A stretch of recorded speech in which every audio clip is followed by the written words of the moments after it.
Well, I want to welcome you back to the Wilderness Center Astronomy Day and welcome any new viewers as well. Our topic for this Astronomy Day is black holes. And our second speaker of the day is Dr. Keith Riles. Dr. Riles has carried out research in both experimental particle physics and gravitational wave physics.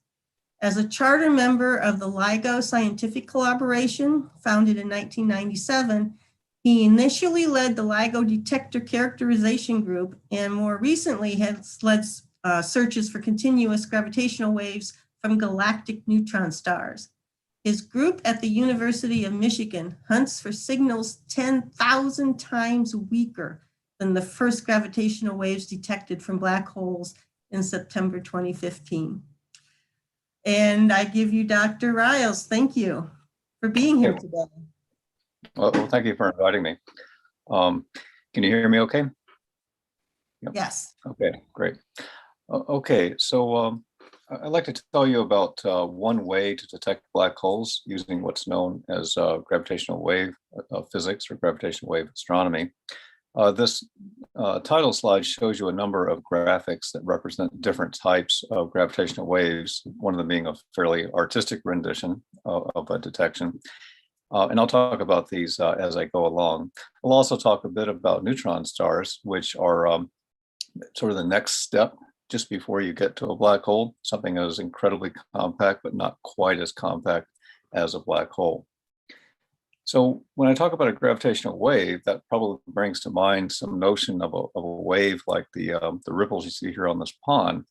We know that a wave is a disturbance of some kind that propagates. And you might ask, well, what exactly is that is propagating in the case of a gravitational wave? What exactly is being disturbed by the gravitational wave? And the answer is basically space itself. And so before we can even discuss wave propagation of gravitational waves, we first need to understand how it is that gravity can disturb space, or how space itself can be disturbed by anything. So let's back up a few centuries to Newton's time. Many of you have studied Newton's gravitational law in one class or another. You might recall that the force between two objects, like the sun and the earth, depends on the mass of one object, the mass of the other object, a constant that we now call Newton's constant, G, and the inverse 1 over the square of the distance between these two objects. It's called an inverse square law. And that particular law has been remarkably successful in describing the behavior of planets in our solar system and other astronomical bodies. But there is a problem with it. It is a little bit simplistic in the sense that it doesn't have any time dependence in it. So for example, if this sun were to suddenly explode into two pieces, one that flew up this way and one that flew down that way, then this formula implies that the Earth would feel an immediate difference in the gravitational force, its gravitational attraction toward the sun, and that would happen instantaneously. It wouldn't take any time whatsoever for the information that explosion occurred to travel to the Earth, even though we know that light takes about 8 minutes to travel from the sun to the Earth. So that instantaneous action at a distance is a simplification in Newton's law. And it's one that he was well aware of. In fact, he regarded it as absurd. I won't read this text to you, but he realized fully that it really didn't make any sense that gravity could somehow propagate instantaneously like that. But he couldn't figure out a way to solve that problem, how to come up with the correct time dependence. And so being, not only a good physicist, but perhaps the greatest physicist ever, he swept that under the rug because he knew how to do calculations, he knew how to make progress, and he just could not solve that theoretical conundrum at the time. Now, many other physicists and mathematicians worried about this over the centuries after Newton, but it took Einstein to figure out how to think about it correctly. And his insight was to realize that basically massive objects like the sun and the earth warp the space around them. And that's represented schematically by this green mesh grid you see here, where you can see there's a dimple, a big dimple for the sun, and a smaller dimple for the earth.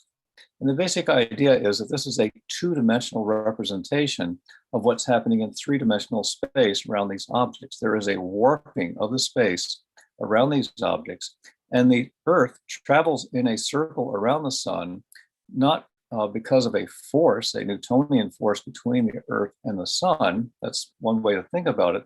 But a better way to think about it is that it's traveling in a circle because the warping of space forces it to travel in a circle around the sun.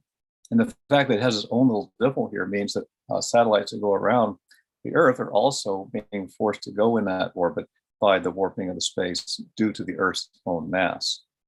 This is captured mathematically in this deceptively compact equation at the top of the screen that it's called Einstein's field equation. It's actually a very complicated formula. It's quite difficult to work with. If you ever want to amuse yourself with understanding it, you can Google a YouTube video by Brian Greene where he unpacks that equation. It's, as I said, it's deceptively compact. But setting aside the difficulties of working with the mathematics, you can think of it conceptually by this sentence that came from John Wheeler. He's the person who coined the phrase black hole. He's a theoretical physicist from the 20th century. What he said was that matter tells space-time how to curve, and curved space tells matter how to move. And what I've shown you here is a relatively static situation. We have the Earth traveling around the sun. It travels at a pretty good clip, but it's still a small speed compared to the speed of light. If we look at something that's much more dynamic, we have the case of two neutron stars or two black holes that are orbiting each other in a very compact system where they're going around each other at very large fractions of the speed of light. And so instead of having that relatively slowly changing warping of space, you actually have a swirling of space that creates these gravitational waves. So all of the disturbances from the two objects going around and around each other leads to this swirling pattern of space itself. And the waves that are created will propagate away to very distant regions of the universe. And in this process, the two stars, whether they're black holes or neutron stars, will come closer and closer together, losing energy to the gravitational radiation, and they spiral in. And so as they get closer to each other, the frequency, how rapidly they go around each other, gets higher and higher. And that leads to a very distinctive shape to the gravitational waves that can be detected later on the Earth. And I'll show you some examples of that later on. The way the warping happens when you detect a gravitational wave is through what's known as a quadripolar distortion. This is an animation of it. But basically, you imagine you had a ring of red test masses just floating around in outer space, otherwise undisturbed.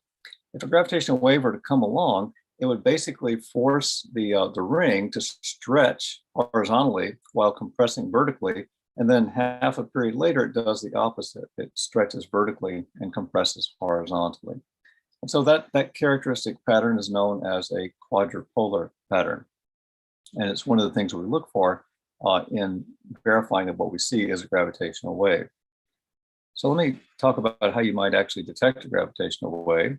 This is an animation that shows light emerging from this model of a laser. The light is impinging upon this tilted mirror, which is half transmitting, so that half the light, half the light, let me start that over again, wrong thing. There we go. Half the light goes this way and half the light goes that way. Now this grid you see here is representing a Cartesian grid of X and Y coordinates. So this light is going along the X direction and this light is going along the Y direction. So let me let it continue to propagate. This light beam goes along the X-axis. It hits a mirror, it comes back in the opposite direction. Meanwhile, this light has hit this other mirror over here along the Y distance, Y direction, excuse me. And the two light beams come back together to join at this tilted mirror, which is called a beam splitter mirror. And so the two light beams have come back, and we have arranged this tilted beam splitter such that the light that comes back from this arm and the light that comes back from this arm exactly cancel each other. So the crest of this green wave lines up precisely with the trough of the blue wave. So the crest from the X arm, this direction, lines up with the trough from the Y arm. And so that gives us what's known as destructive interference. The light is actually canceling itself. And so more or less nothing comes out in this direction. There's a little bit of residual light, but to a good approximation, no light goes back this way. All the light heads back toward the laser. So what you do is wait for a gravitational wave to come along. And when it comes along, it disturbs this very delicate balance. So the way we've set this up is to put the position of the beam splitter precisely such that you get this cancellation. But a gravitational wave is going to disturb that cancellation by making one arm longer or shorter than the other because of that quadripolar distortion I talked about earlier. And so that's going to disturb the very delicate balance. It's going to disturb the destructive interference, and it's going to lead to this flickering of light that you just saw here on what's called the photodetector, the light detector. And that's how we detect a gravitational wave, is we look for that flickering of the light that tells us that one arm of our interferometer is getting shorter or longer than the other. Now we have two giant interferometers. One is in Washington State, Hanford, Washington, out in the desert, and then one is in Livingston, Louisiana, in a pine forest. And they're separated by about 3,000 kilometers, which is about 10 milliseconds, 10 thousandths of a second in light travel time, which is the same, we think, in fact, we've now shown, as gravitational wave propagation time. And so the basic idea is that if we were to see a flickering of light on the photodetector at this interferometer in Washington and this one in Louisiana at the same time, meaning within about 10 milliseconds of each other, that would rule out conventional, let me move this out of the way, okay. That would rule out conventional explanations due to disturbances here on the Earth. We will have more confidence that what we're seeing is an astrophysical phenomenon if we see these things precisely at the same time within 10 milliseconds, and they look pretty much the same in the two interferometers. Now, once we're confident that we've seen something that is astrophysical, we can also try to infer something about where it came from. And that is basically done through timing and what's known as antenna pattern sensitivity. So if we measure a signal here in Washington, and then we see a signal maybe a few milliseconds later in Livingston, that tells us that the signal came from somewhere back over here. It hit Washington before it got to Louisiana, and vice versa. So by looking at the time difference between when the signals arrive at these two observatories, we can infer something about where the source came from, but it only tells us information about a ring on the sky, or if you like, a cone in the sky from which the source came. But we have additional information from the fact that the sensitivities of these interferometers are not the same in all directions. It's not what's known as isotropic. There are certain preferred directions where for which the interferometers are more sensitive. And so that favors certain regions in the ring on the sky as to where the source came from. And I'll talk more about that later when I show you some examples of that kind of directional recovery. There's another observatory called Virgo in Italy, very close to Pisa. It's called the Virgo Observatory, and the Virgo collaboration is one that works very closely with us. We coordinate our observations, taking data together. Virgo is not as sensitive as LIGO by a factor of a few, but when they detect a signal that we detect, we can use the information about when that signal hits Pisa, Italy, in order to do a much better job of triangulation, of determining where a source came from. And I'll illustrate that shortly. This is actually part of a growing global interferometer network of gravitational wave detectors. We have the two here in the United States called LIGO, Virgo, which I just mentioned. There's another one called GEO, which has actually been around for a long time in Germany. And we work very closely with them also. But that detector is much, much less sensitive than LIGO. Its main advantage these days is that when the LIGO and the Virgo interferometers are being worked on, when they're being commissioned to improve their sensitivity, GEO can run and take data just in case something really loud and interesting happens here in our own galaxy. For example, a supernova. We would hate to completely miss a supernova because we were tinkering with our instruments. There's a new detector in Japan called Kagra, which just started taking data last year. They're about as sensitive as GEO right now, but we're expecting them to come up to a sensitivity that is comparable to LIGO and Virgo over the next several years. And that will greatly strengthen the gravitational wave network globally, allowing us to do even better directionality. And in some years after that, probably around 2024, maybe a little bit later, we will have a LIGO India. We will have a copy of the Hanford interferometer working in India. And that's a project that is approved and is work is underway. Okay, as you can imagine, projects this big require lots of people. This shows you the LIGO logos as of February 2016, which is when we made our first discovery announcement of a signal we'd seen in September 2015. If you look closely, you can find my institution, University of Michigan. Back when the collaboration began in 1997, there were about 1/5 this number of institutions and about 1/5 this number of scientists involved, but it has grown dramatically over the years as we've gotten closer to detection and as we've needed more and more assistance with various aspects of this scientific endeavor. Okay, let me talk about our first discovery. You may have heard about it or seen presentations on it before, so I won't spend a lot of time on it, but let me just remind you what that first event looked like. It was what we called the golden event, and we were very lucky that our very first detection was such a clean-cut discovery. This graph up here shows you the signal that was seen in the Hanford data in Washington.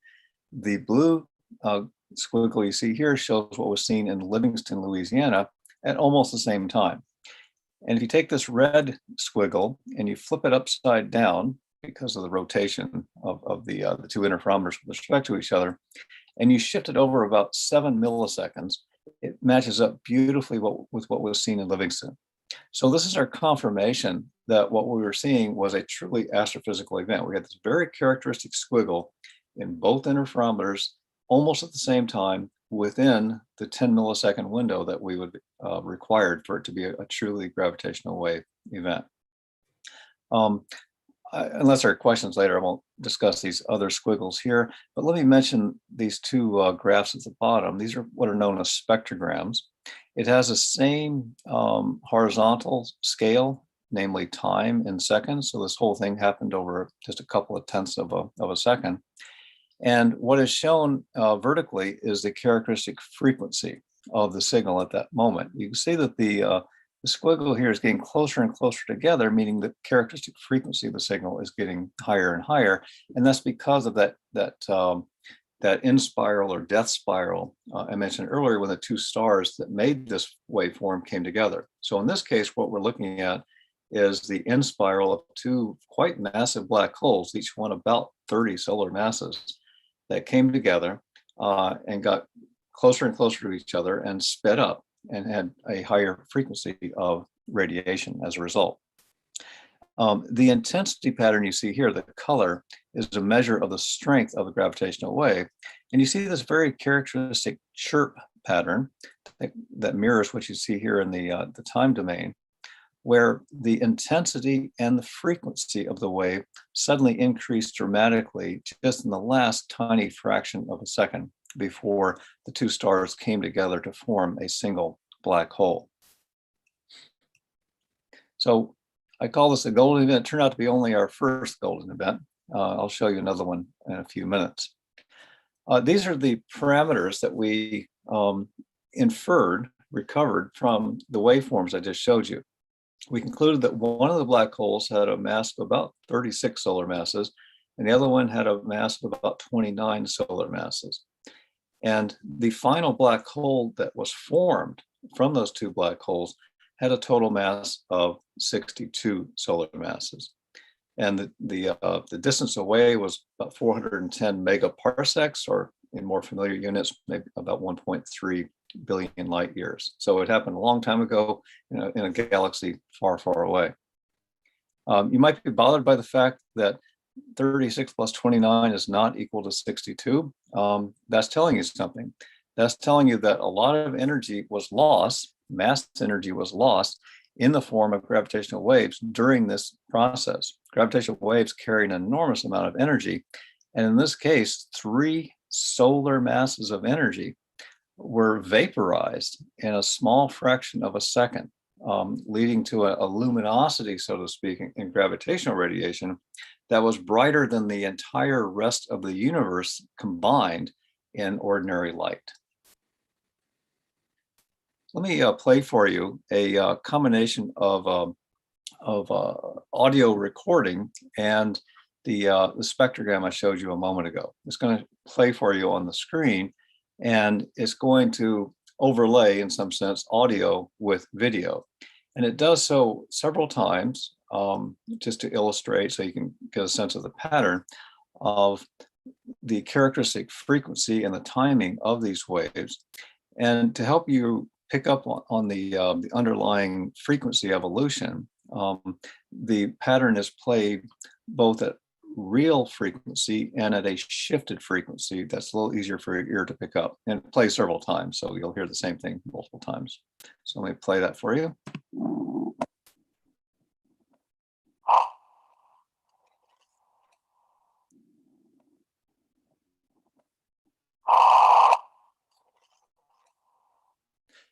Okay, so that's an illustration of both the sound and the imagery in the form of a spectrogram for these sound waves, for these gravitational waves. But what I wanted to say is that because this is all happening at audio frequencies, we can actually play the signal straight into a speaker. And that's actually a common practice in the control rooms of the observatories, is that you can just plug the sound of a gravitational wave detection channel into a speaker or into headphones, and you can just listen to hear if you hear something. Now, we don't rely on that for detecting things scientifically, but it is neat that you can actually be listening in real time, and you might just happen to catch a gravitational wave as it passes through the detector. Let me play for you here another animation. This is based on what's called numerical general relativity. It's basically solving that field equation I showed you earlier, Einstein's equations numerically.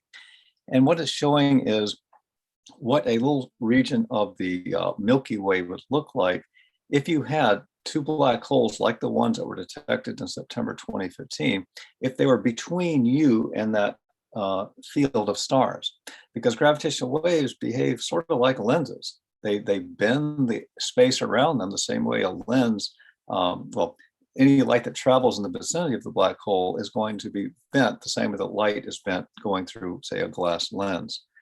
And so here we have the 2 black holes at the start of the process. We have a field of stars in the background. If you look very closely, you'll see that there are actually multiple images of some of these stars, because there's more than one way for a light beam to get from that star to us in the vicinity of this very complicated space-time created by the warping of these black holes. But now I'm going to let the animation run. As the 2 black holes get closer and closer together, the warping will become more pronounced. And at some point, the 2 black holes will merge to form a single black hole. And eventually, it's going to stop moving. So we'll watch that happen. So this is representing only a couple of tenths of a second of time. So it's been slowed down dramatically just so that you can see what's going on. 2 black holes are getting closer and closer together. And at some point, they will merge. And once they merge to form a single black hole, then they will very quickly shake off all of the excess energy and angular momentum, the spin associated with the black holes. And then it just settles down into a relatively quiet single black hole that's not emitting gravitational radiation anymore. So this is another view of the waveform I showed you earlier. This one has been cleaned up, so it's not affected so much by the random detector noise. So we're seeing the underlying, what we think is the underlying waveform. And it's due, of course, to this in-spiral of these two black holes came closer and closer together. They merged here at the point where we have a maximum amplitude of the signal. And then we had this ring down where the black hole kind of shook off the excess energy. Now, what I've just described is what we expect from Einstein's theory of general relativity. You can ask yourself, well, does that theory agree with what we observe experimentally? We're scientists who try to make measurements to test theories. And so a natural question is, does this agree with expectation? Now, Stephen Hawking is famous for saying that black holes have no hair. And what he meant by that was that black holes are relatively simple objects. If you know the total mass of a black hole, if you know its angular momentum, how fast it's spinning about its own center, and you know its electric charge, if it has any electric charge to speak of, that's all you need to know about a black hole. That tells you immediately everything that you could possibly know about that black hole. And if that's true, and that's all consistent with Einstein's general theory of relativity, then we have these predictions for what a waveform should look like, and we can compare those with what we observe. And what we observe just agrees beautifully with what was predicted. So we see no evidence that there's any deviation from the behavior predicted by Einstein's theory. And so in some sense, we can say that black holes indeed do not have hair. Now, to be a little bit more precise about that, what we can say is that black holes don't have a lot of long, scraggly hair. It's still possible that a black hole could have a very tight crew cut, and we just haven't made measurements precise enough yet to test that. But so far, in all the measurements we've made of this black hole and others I'm going to show you, we've never seen any evidence of a deviation from Einstein's predictions and what is measured. So this is the event I just showed you. It's called GW 150914 because it was detected 2015, September 14th. During our first observing run in the fall of 2015, called the 01 run, we made one other very clean detection on the day after Christmas, so 2015, December 26th. And that event was not as dramatic as the first one, but it was still what's known as a 5 sigma detection, meaning statistically there's no question about it. This was a real detection of a gravitational wave. And we also had another signal that we thought was marginal at the time. Later we concluded that it was real, but it just wasn't as dramatic as these two. We had a second observing run called 02 that began in November 2016 and ended in August 2017. Here are some of the first events that we detected in that run. Here's one in January of 2017, another one in June of 2017, 1706-08, and then this one in August of 2017. Now here you'll notice that we've gone from 2 spectrograms in these examples to 3 spectrograms. And that's because the Virgo detector started running in the last month of the 02 run in August 2017. And almost immediately, we had this detection on August 14th. And so this was the first clean detection that the Virgo detector made. It was the first time that they had measured a gravitational wave where they didn't see a very strong signal. This is not nearly as bright as what's seen in the Hanford and the Livingston data from LIGO. Nonetheless, we do see a little excess of power at the precise time and at the precise frequency expected. And so that was a confirmation that the Virgo detector was actually working correctly as a gravitational wave detector, which was reassuring. Now, because we now had this extra information, we were able to pin down better where the black hole pair was that created that signal. This blue banana you see here on the sky, this is a sky map, so to speak, shows you what you could infer about the location of the source based on the 2 LIGO detectors alone. Remember, I said earlier that the timing between the 2 detectors defines a ring on the sky, and then the antenna patterns favor certain regions on that ring. That's what gives you the blue banana. But by bringing in this 3rd point on the globe from Italy, even though we didn't have a very strong detection, it did tell us when the signal hit Italy. And that allowed the triangulation to improve dramatically. So we went from the big blue banana initially to this orange ellipse, and then with further analysis down to the slightly more sophisticated green reconstruction of where the signal was most likely to be. And so this is very valuable if you think that you might be able to see something in electromagnetic or light astronomy that is coincident with what we're seeing in gravitational waves. And so we had a program set up, and I'll say more about that in a moment, with a number of external astronomers using optical telescopes, X-ray satellites, all sorts of electromagnetic detectors, in which they would look for a signal in a certain region of the sky if we told them we'd just seen something interesting in that part of the sky. And so by having this improved triangulation, improved localization from Virgo, we were able to do much better than we were able to do before. Now, a fair question you might ask is, would you expect to see anything from electromagnetically in light when two black holes form, come together to form a third black hole? Isn't that almost by definition something that doesn't have much light? And we don't yet know the answer to that question definitively.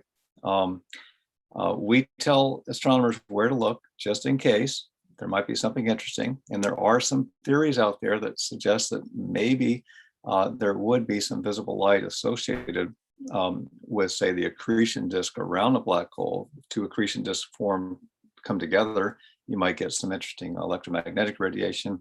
Or if there are very strong magnetic fields associated with those accretion disks, you might have some phenomena. Naively, you would not expect that to be a very bright source of radiation. So nominally, you would not expect to see anything, but it's not something that we can necessarily rule out. So that said, there's another reason why we want to have this kind of capability to tell photon astronomers where to look. And that other reason is that some of the mergers that we expect to be able to detect, and in fact have detected, include neutron stars. And neutron stars are not black holes. They're, as I said earlier, one step away from a black hole, but they do have neutrons and some protons and some electrons. And when they come together, there's actually a good chance that some of the excess mass will not be swallowed up in the eventual black hole, and that you might actually create some visible radiation. And in fact, we observed exactly that. So let me show you our second golden event. This was due to the in-spiral, the merger of two neutron stars. This happened just 3 days after the event I just showed you on August 17th of 2017. This is the spectrogram associated with that event. You can see a pretty strong signal in the Hanford spectrogram, very strong signal in the Livingston spectrogram, and pretty much nothing in the Virgo data. And I'll come back to that point in a moment. You'll notice that the time scale here is 30 seconds, not 0.2 of a second. And the reason for that is because we're looking at a very different mass scale for this process. We tend to see the presence of the neutron stars in our data for a much longer period of time than we do for the very massive black holes. Now, this event was called GW 170817 because it was 2017, August 17th. It also has other names. It's also known as GRB, which stands for gamma ray burst 1708-17A. And it also has some other names that electromagnetic astronomers gave it, photon astronomers. And so let me play for you what this one sounded like at the time. And I'm going to play for you the sound of the actual data, including the noise, which dominates the sound initially. And as a challenge, you can try closing your eyes as I play the audio and seeing if you can detect the moment when the two neutron stars come together to create a little chirp, because you'll have the sudden intensity of the sound and a sudden increase in the frequency. So see if you can detect that, if you like, by closing your eyes, but you can cheat by keeping your eyes open and watching this trace as it unfolds. Initially, you'll just hear a lot of noise.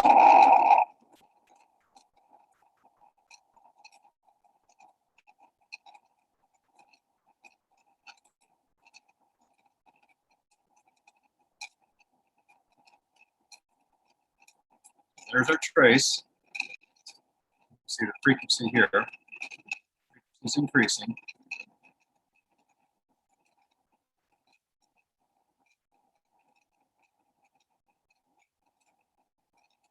Okay, so I was able to hear it. Of course, I know exactly what to listen for, and if I'm watching the screen, I can see when to expect it. Let me play for you what that sounds like when you remove the noise. If we play what we extracted as being the true signal waveform, then you have something that is a little easier to understand. Now, you probably won't be able to hear this on most of your computers, but if you happen to have a computer hooked up to a woofer, you'll be able to hear it relatively soon in the process rather than at the very end. So if you have a good woofer, you can hear it now. It's in the audible range.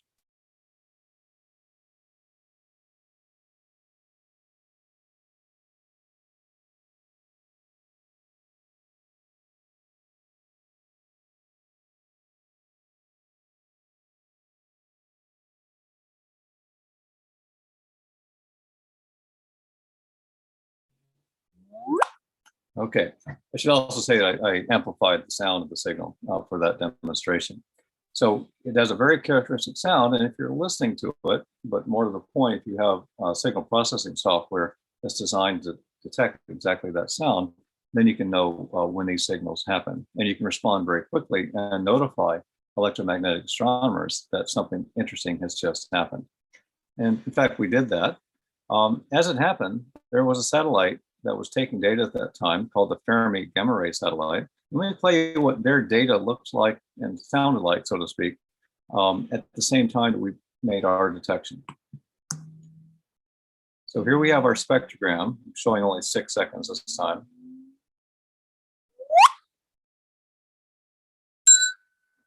And about 1.7 seconds after we detected this in spiral final stage, when the two neutrons came together, there was a detection by this gamma ray satellite of gamma rays.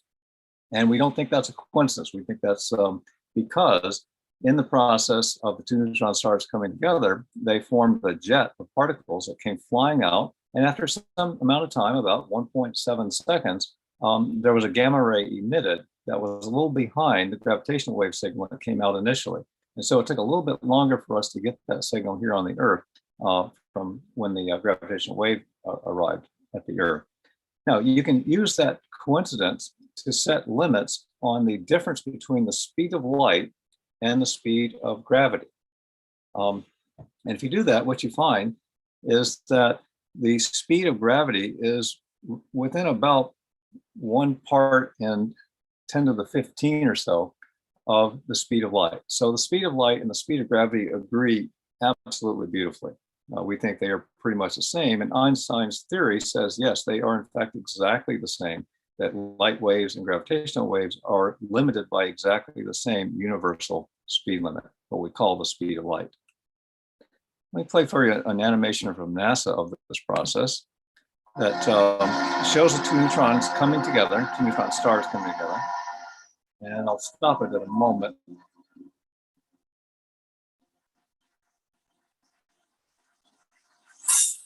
Okay, so the two neutron stars have come together, and now a jet has flown off in this direction and in this direction, has lots of particles, lots of radiation. We think that's what led to the gamma rays that were detected by that Fermi satellite. In addition, if we go a little bit further in the animation, we see this other material. What is being depicted here, and it's really just an artist's rendition of what happened, is a whole bunch of extra neutrons that came out of the neutron star. The neutron star is basically just a gigantic ball of neutrons that's incredibly compact, even more compact than an ordinary nucleus. And when the two neutron stars come together and form a final black hole, some of that material in the original neutron stars is left over. Not all of it gets swallowed up in the black hole. And so that extra material in the form of neutrons leads to electromagnetic radiation in various wavelengths. And it also can lead to the formation of new elements. And it had been predicted before this event was detected that this might actually be the way that you produce a large fraction of the very heavy elements in the universe, like gold and platinum and so on. And I'll come back to that in a moment. But it's because you have this giant excess of neutrons coming out of this merger of two neutron stars. Okay, so as I said, we collaborated with a whole bunch of electromagnetic astronomers who had telescopes all over the world, including a neutrino detector in Antarctica and a whole bunch of satellites in space. And so we told them that we'd seen something interesting that day. And then they went and pointed their telescopes to the degree that they could point them at those locations on the sky and tried to find something. And it helped enormously that we could give them directions on where to look. Now, I said earlier that Virgo did not see the signal. I showed you spectrograms from Hanford and Livingston that had very clear signals in them, but there was nothing visible in Virgo. And that was like the dog in the Sherlock Holmes story that did not bark in the night. The fact that Virgo did not see it was incredibly significant. What that meant was that on this ring, shown here by the ring that goes through these two blue ellipses, that's defined by the localization due to the LIGO detectors. Somewhere on that ring, there had to be a spot from which Virgo was not sensitive, because it's not sensitive to all directions in the sky. And so that told us that the only place that source could have come from was in this little region of the ring. And so we told the electromagnetic astronomers, the people with telescopes, to go look right in this little patch of sky. And that's what they did. And what they found initially were these images. It's actually shown in reverse. So the dark spots correspond to light. And they all noticed that there was a new little spot right there, right there, right there. They all detected this within a matter of a half hour of each other, about 10 hours after we made the detection. And so that told us that something new had happened, because these little spots had not been there in previous images of the same region of the sky. So that was a confirmation that we had seen something electromagnetically and gravitationally, and a whole bunch of other observatories of various types saw signals too. Signals were seen, as I've shown you before, in gamma rays. Not only the Fermi satellite data I showed you earlier, but also another satellite called Integral saw gamma ray signals. It was seen in X-rays, ultraviolet, lots of detections in the optical, some in the infrared, and some in the radio. And so we put together a giant article with 3,000 authors summarizing all of these different measurements, both gravitational and electromagnetic, and also the fact that we did not see anything in neutrinos, to form a single paper. Now, the fact that the spectrum that was observed in these various telescopes over the course of about a week following the initial discovery, the fact that that spectrum changed from peaking here at 4,000 angstroms in wavelength, meaning something that's well into the ultraviolet, into something that peaked at about 10,000 angstroms, which is in the infrared. This evolution of the shape of the spectrum over the course of a week had been predicted by these theories that said that the merger of two neutron stars would lead to the production of very heavy elements. And so this became evidence for what's known as a kilonova, which is like a smaller version of a supernova that can lead to these very heavy elements. So gold, silver, platinum, and uranium are all thought to be produced, now we think, primarily through this process. This is an artist rendition of this process where you can see the gold and the platinum, but don't take that too seriously.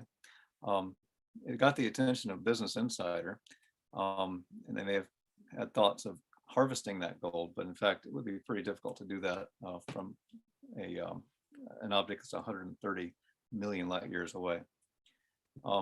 There have been a number of estimates made of just how much gold and platinum was produced in this process. One person said an amount of gold greater than the weight of the Earth.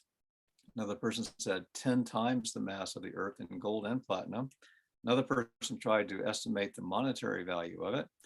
And another person thought there were actually 200 Earth masses of gold and 500 Earth masses of platinum. So clearly there are large theoretical uncertainties in exactly how this process unfolds that takes the neutrons from the neutron stars and creates heavy metals like this. But in any case, if someone proposes to you that you invest in an interstellar expedition and go harvest those precious metals, I would be careful. Okay, so I've talked about some of our greatest hits from our first observing runs. Now let me talk about some of our newer results. Our most recent run was called 03. It ended in March of 2020, a little bit prematurely because of the pandemic. We had more sensitive detectors than before, both LIGO and Virgo, and we had an almost 1-year run. What we expected to see in this run were dozens of black hole mergers, a few neutron star mergers, and perhaps a surprise or two. So what we actually observed was, in fact, dozens of black hole mergers, at least one neutron star merger, and there were indeed some surprises in this run. This shows you a measure of how many events we detected gravitationally. This is a measure of things we've both confirmed with careful analysis and things that we saw initially and alerted other astronomers to in case they might be real. And you can see there's quite a number of events that happened, and there are others that are not shown here that for which we did not have an immediate alert. This shows you one of our early events. This was taken just 12 days after we began the run in April of 2019, on April 12th. This shows you the spectrograms from Hanford, Livingston, and Virgo. And one of the notable properties of this event are that we had 30 solar masses for one black hole and 8 solar masses for the other. That's actually a pretty strong asymmetry. It was the strongest asymmetry we'd seen up to that time. So these were distinctly unequal mass black holes, contrary to the ones we've seen prior to that, which tended to be within 10% or so of each other's masses. And then in August of 2019, August 14th, we saw a more dramatic event that was also asymmetric, but even more so. So here we had 2.6 solar masses versus 23 solar masses, almost an order of magnitude. And so that was even more surprising. It was also because it was a relatively strong signal, we were able to localize its area on the sky quite well. But there was no electromagnetic counterpart seen. Electromagnetic astronomers looked in that part of the sky, but they didn't see anything, although they looked very hard. And so that would suggest that perhaps this was a purely black hole merger, but it could also possibly have been a black hole neutron star merger. And that does raise the question of what is the secondary? 2.6 solar masses is kind of an awkward value for a mass, as it turns out. This shows you a contour of one mass versus the other mass favored by our data. And we can't pin down either one precisely, but we can say that we're favoring this region, which again is around 2.6 solar masses for the lighter object. That's really too heavy for it to be a conventional neutron star. Neutron star theories really don't have neutron stars quite that heavy. It's hard to get something much heavier than about 2 solar masses. On the other hand, it's very light for a black hole. So it falls into what's known as a low mass gap. And we don't know how real that low mass gap is. This may be, in fact, the first strong evidence that the low mass gap doesn't actually exist. Maybe there's nothing that prevents black holes from forming less than, say, 5 solar masses. Prior to this observation, there have been no evidence of a black hole lighter than 5 solar masses. But in any case, this system does challenge our theoretical understanding of how black holes and neutron stars can form. It was certainly a surprise to see something that looked like this. And so that's why I have that artist picture here on the front cover, showing that we have this big, massive black hole here, and we have in it as its companion either a smaller black hole or a neutron star that would be somewhat larger and less compact. And we just don't know at this point. But as we collect more data in the coming years, I think we'll start seeing more events like this, and hopefully we'll get more insight into what they're telling us. Another surprising event we saw in this last observing run was taken on May 21st of 2019. This was it was seen very clearly in the Hanford and Livingston data, less so in the Virgo data because it's a less sensitive detector. It's a very short but strong signal. Notice that here we're talking about less than 0.05 seconds from the bulk of the signal. And the fact that it's so short and the characteristic frequency is relatively low, not much more than 60 hertz, according to this spectrogram, that's telling us that we have a very massive system. In fact, this was the most massive system that we have seen to date. And so this shows you, again, a contour plot showing you that one mass is in the ballpark of 85 solar masses. The other one is about 66 solar masses, with fairly large errors. But this system is quite heavy. And so these values are also a bit surprising because of what's known as the high mass gap. There's something called pulsational pair instability that's supposed to prevent stars of this mass from actually forming a black hole in a region between about 65 and 135 solar masses. It's not well defined exactly where the boundaries are, but there's pretty strong theoretical consensus that ordinary stellar evolution would not lead to black holes in that gap. So here we have two of them in that gap, and they came together. And it may be telling us that each one of these black holes itself came from a prior merger of lighter black holes. We don't know. For example, the very first detection we had a final black hole with a mass of just over 60, about 62 solar masses. So maybe what we're seeing are a couple of those kinds of black holes that have then come together to form a final merger. That's known as a hierarchical merger process.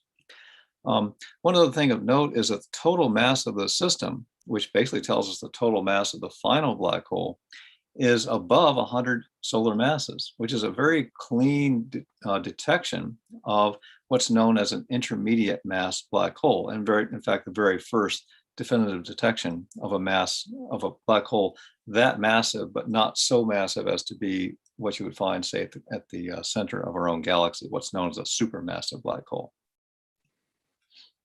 This is a collection of a graphical collection of the information we've published so far on black holes and neutron stars detected by LIGO and Virgo.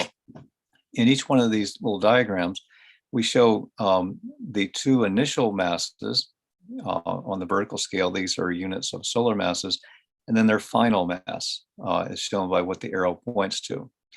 And so, in fact, here's the one I just showed you, the very massive system that formed an intermediate black hole, intermediate mass black hole. So you can see that we've seen quite a collection, about 50 altogether, of these black holes coming together to form other black holes. We've now seen two very clean detections of neutron stars that came together to form what we think are final black holes. And then we had that one very unusual case where we may have seen a neutron star come together with a black hole to form another black hole. These little purple dots indicate the measurements that have been made previously by X-ray astronomers in our own galaxy, where they look at binary systems of stars where you have a somewhat ordinary star orbiting what we think is a black hole. And by measuring the orbital parameters of the visible star, one can infer what the mass of the black hole is. And you can see that those black hole masses are in the ballpark of around 10 or so solar masses. So quite a bit lighter than what we see in the LIGO and Virgo data. And so you might wonder, why is there that very a strong difference between the properties of the black holes? And there may be a number of reasons for that, but one strong reason is that there's a bias, a selection bias in the gravitational wave detections, because the more massive a system is, the easier it is to detect at a given distance. Roughly speaking, the strength of the signal is proportional to the total mass of the system. And so that makes it easier for us to see very large objects that are further away. And since the volume of the universe scales like the cube of the distance out to a source, that means we actually gain by looking for very massive systems farther away than by looking for lighter systems closer to us. So we think that's probably a large part of why this spectrum looks so different from this spectrum. But it's also possible that a good number of these stars are coming from this hierarchical merger process, which would tend to boost the total masses that are observed. And then down here, these yellow dots represent neutron stars in our own galaxy that have been measured in the form of pulsars. So these are rapidly spinning neutron stars with very high magnetic fields that send pulses of radiation toward the Earth. And by measuring very carefully the timing of those pulses, one can infer the masses of those neutron stars when they're in a binary system with another star. And so you can see that those are masses that are, as I said earlier, typically below 2 solar masses. There's really not much above 2 solar masses, and yet we have that one very unusual event here, GW 1908-14, which seems to have a mass well above where the others are. So I'll just say stay tuned. The analysis of our current data is still underway. We released a catalog of the first 6 months of our mergers a few months ago. We have seen some interesting events in our second 5 months too, and we'll be putting out a full catalog of everything we've seen later on this year. And there are lots of other types of gravitational wave searches that are underway, including some that my own group specializes in looking for continuous gravitational waves. We're expecting in the future to have a culminating what's called Advanced LIGO 04 run in the time frame of 2022 to 2024. We expect to be pretty much at design sensitivity by then, which will give us an event rate, number of mergers per unit time detected, that's about 30 times higher than what we saw in the 02 run. Those will be multi-year observations, we hope, eventually. And we should see hundreds of mergers. And we may well be able to make an interesting measurement of what's known as a Hubble Constant, which is a measure of how fast the universe is expanding. And given how many surprises we've seen just in the 03 run, we expect to get more surprises in that future run.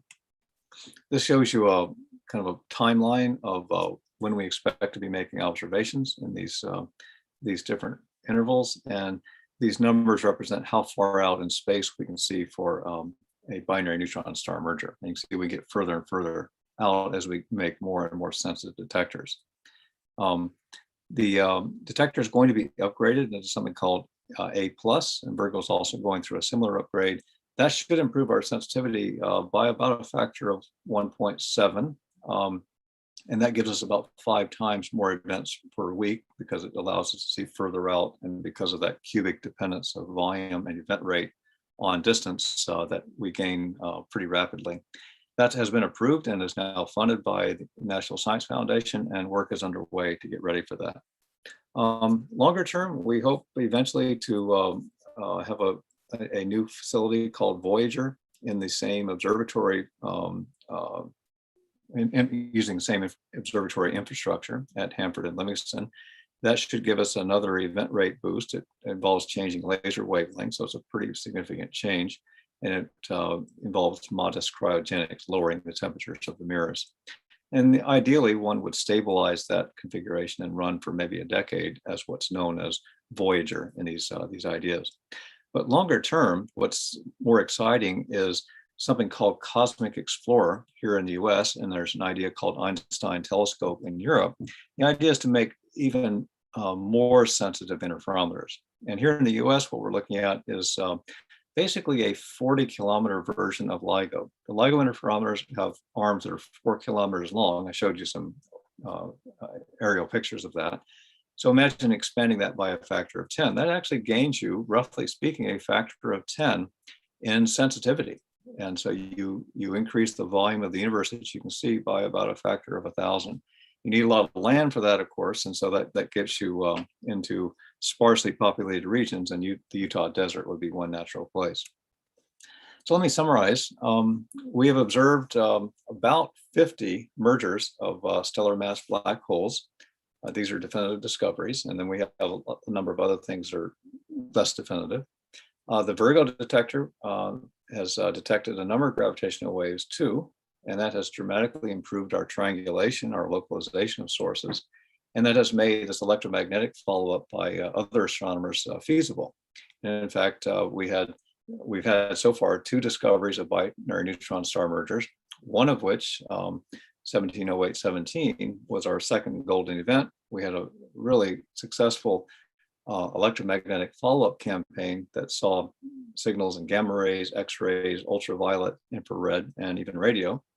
And that data strongly supported a kilonova explanation of heavy element production in our universe. we are now seeing some unusual binary black hole events that really challenge conventional models of stellar formation. We're seeing asymmetric masses. I showed you a couple of those. We're seeing objects in the lower mass gap, and we're seeing objects in the higher mass gap. And we've also seen the first formation of an intermediate mass black hole. And there's more to come. So we're now seeing the universe from a new perspective, using gravitational waves instead of electromagnetic waves. And so we really are in the dawn of a new kind of astronomy. And we think the next 20 years should be pretty eye-opening, and the next century could be eye-popping.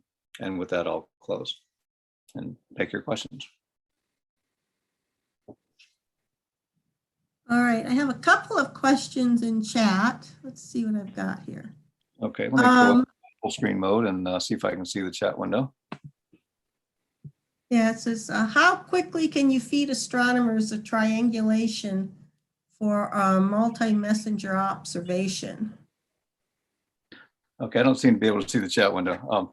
But I'll just go back into full screen mode. How quickly depends on a lot of different factors. We are trying to reduce the time as much as we can. In the case of 1708-17, which is our most stunning success to date, it took us of order of minutes to get the initial signal out. And then it really took hours before we had a sophisticated analysis that allowed us to really point to the right location on the sky. Now, as it turned out, in some sense, no harm was done just because there was bad luck in where the source happened to be. The binary neutron star merger happened in a location in the sky not too far away from the sun. And so the astronomers who wanted to look for it had to wait until the sun set, and then they had about an hour to make their observations. And the first set of astronomers who really had a shot at it were in Chile. And so they're up in the high desert of a plateau. And so they knew where to look. They were prepared. They'd had about 8 or 9 hours to get ready. And so as soon as the sun set, they were able to start making observations, and they were able to detect it with a lot of good detective work. Because it wasn't, we gave them a patch on the sky, but then the fields of view of their telescopes are much narrower than those patches, so they had to scan the sky looking for something that was new. In the future, we're hoping to go from what is typically now on the ballpark of minutes to negative minutes, ideally. Now, what I mean by that is that if we see that binary neutron star merger waveform, if we see it with enough signal to noise ratio, with enough strength, early on, we could actually predict when it's going to merge before it happens. And we actually have a number of programs now that are being tested. And we're hoping that in our next observing run, the 04 run, that we'll actually have that up and running. And we might, if we're really lucky, we might be able to tell astronomers before the merger happens where to look. And so that's a very exciting possibility, but we've got a lot of work to do to actually implement that and have it be robust. And we also need nature to be kind to us again and give us a signal like that. Right. And the next question was, what is the precision or size of your observation area? And it varies dramatically with the signal to noise ratio of the detection. So some of our early detections were thousands of square degrees in the sky, which is huge. I mean, that's really not practical to search. Our more precise ones are of order 10 square degrees, which is still pretty big for a telescope that can look deep into the sky. And we're hoping to do better, but we are limited by whatever nature gives us and by the sensitivities of our detectors. I mean, basically, the area of the sky that we look at scales inversely with the square of the SNR with which we can measure the signals. And so the better we make our detectors, the higher the signal to noise ratio, and the more precisely we can look. But we're still subject to whatever nature throws at us. Okay. And I should also say that the more detectors we have measuring, the better off we can be. better off we can do that job. Okay. Now, I believe you answered this question, but when do you expect the next LIGO observing run to start? If things go well, it could be next summer. Our earliest start date would be June of 2022. Okay. Now, a question I like to ask of anyone I talk to, and this is for the kids out there, what got you interested in the type of research that you're doing? How did you come to this? Well, it's funny. As you mentioned in the at the start of the lecture, I began my career in elementary particle physics. So I worked at the Stanford Linear Accelerator Center when I was a graduate student, and I worked at the CERN laboratory in Geneva after that. And so early in my career, I was focused on particle physics. But after I came to the University of Michigan and I got tenure and earned my first sabbatical, I decided to try something different. I decided to try something very different from what I had been doing. So I went to Caltech, California Institute of Technology, and spent a sabbatical year there working with the LIGO group to see if I liked that kind of science. And I found that I love that kind of science. I found it more interesting than the elementary particle physics I had been doing. And well, you can see why I find it exciting. It was opening up a whole new realm of science. And so there was really no looking back once I had sampled it. Well, I want to thank you so much for being here with us today and sharing the gravitational wave work that you've been doing and will continue to do into the future. Oh, well, thank you for inviting